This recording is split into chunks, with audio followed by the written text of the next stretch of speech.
যে বয়সে স্কুলের ব্যাগ আমাদের ভারী লাগে সেই বয়সে এই মেয়েটি 1.5 বছরের বাচ্চাকে কোলে নিয়ে স্কুলে আসে। তার সহপাঠীরা তাকে দেখে হাসাহাসি করে। তখন তার যে শিক্ষক, সেই শিক্ষক তাকে প্রশ্ন করে যে তুমি কান্না করছো কেন, আর তুমি এই ছোট বাচ্চাকে নিয়ে স্কুলে বা এসেছো কেন? তখন মেয়েটি কি বলে জানেন?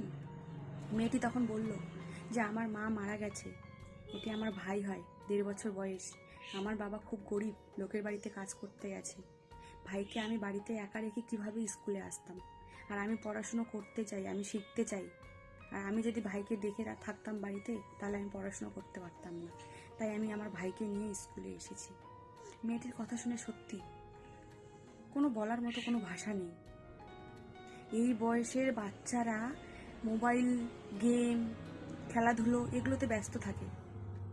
আর এই মেয়েটি, এই 9-এ পড়া মেয়েটি এখনই না জানতে সে তার মায়ের জায়গায় সে মা হয়ে গেছে। তার এই ছোট ভাইয়ের দায়িত্ব নিয়ে নিয়েছে, তাদের সংসারের দায়িত্ব নিয়ে নিয়েছে।